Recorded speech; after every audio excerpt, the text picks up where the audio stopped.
Một game Kamen Rider vừa có tiếng Anh, vừa có cơ chế cực kỳ hợp meta, lại còn bán trên Steam nữa. Đây là giấc mơ. Ồ, tất nhiên là không phải rồi. Đây là một tựa game đã ra mắt được 1 năm. Đây là tựa game ăn theo của phim Shin Kamen Rider, có tên là SD Shin Kamen Rider Rumble. Vậy thì liệu nó có đáng để các bạn bỏ tiền ra không? Thì hôm nay chúng ta sẽ cùng tìm hiểu về vấn đề đó. Giới thiệu sơ lược. SD Shin Kamen Rider Rumble là một game do Bandai Namco phát hành trên Steam và Nintendo Switch từ 2023, chỉ sau khi phim ra mắt khoảng tầm 1 tuần. Game có lối chơi theo dạng beat and up và màn hình ngang, kết hợp thêm yếu tố roguelike và có dung lượng khá nhẹ cùng một mức giá cực kỳ phải chăng. Game được phát hành tại một số quốc gia châu Á như Nhật, Hàn, Đài Loan, Thái Lan, Singapore, Philippines.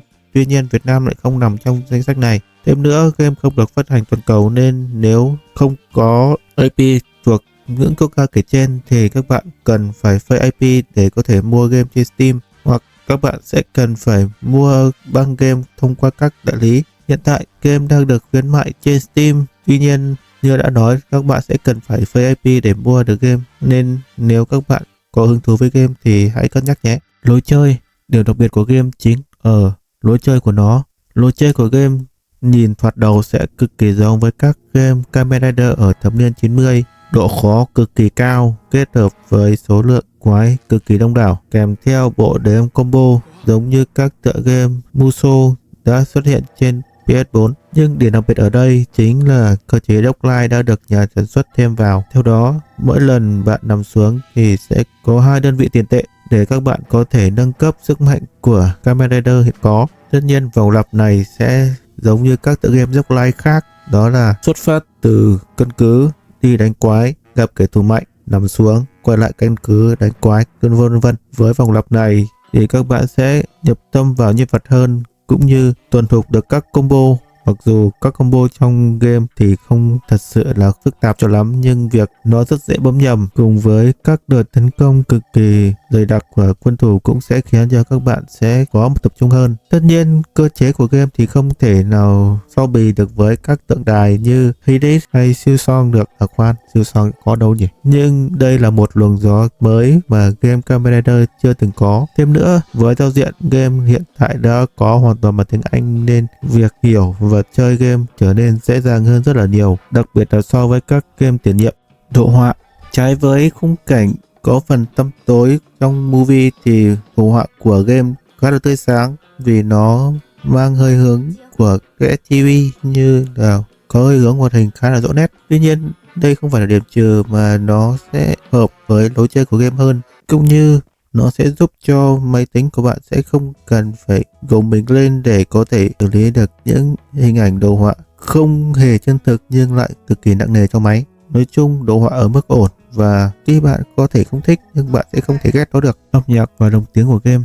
Ngoài bài hát Let's Go Rider Kick cực kỳ huyền thoại ra thì chúng ta sẽ có thêm một số bài hát mới. Tuy nhiên thì bạn sẽ gần như là không nghe thấy những bài hát này, vì một là bạn đang tập trung để thực hiện combo, và thứ hai là âm nhạc khá là chìm so với các tiếng động trong game. Về phần lồng tiếng thì không phải lời thoại nào trong game cũng được lồng tiếng, mà chỉ có một số lời thoại quan trọng là có phần lồng tiếng thôi, còn lại thì sẽ chỉ có phần chữa chạy. Nhìn chung thì đây là một phương án khá là quen thuộc với các game của Nhật Bản, nên chúng ta sẽ không thể đòi hỏi gì hơn được, đặc biệt là với một game có chi phí thấp như thế này.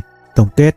Trước đây mình có từng đọc được một số bài thảo luận về con game Kamen Rider Memory of Hero có giá không hợp lý với những gì game đem lại. Thực sự thì mình cũng không có ý kiến gì về chủ đề đó, vì game về Kamen Rider thì hầu hết đều có giá khoảng tầm từ 50 đến 60 đô, và chất lượng của nó thì cao nhất chỉ đến tầm 7 là cùng.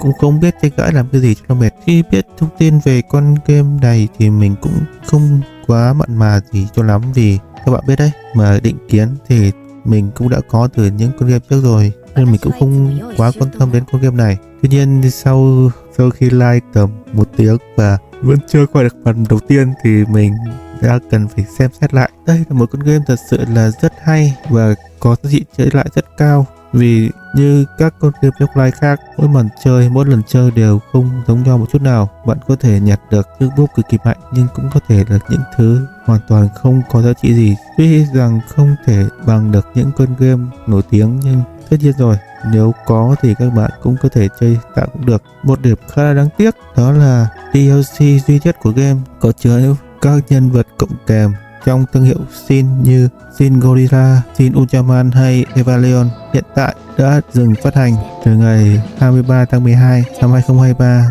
Cho nên nếu các bạn nhìn thấy một clip hay video nào đó mà có các nhân vật này xuất hiện trong game thì xin cho buồn, bạn không thể nào mua được nữa rồi. Dù sao thì SDC Kamen Rider Rumble cũng là một game có lối chơi độc đáo mà bạn không nên bỏ qua. Hãy chia sẻ video này cho bạn bè để họ có thể biết và trải nghiệm con game Kamen Rider đáng chơi nhất trong nhiều năm trở lại đây. Biết đâu các bạn sẽ có thêm đồng chí để cùng đi fest hay thi offline Kamen Rider hay Tokusatsu thì sao? Còn giờ thì xin chào và hẹn gặp lại các bạn trong các video tiếp theo.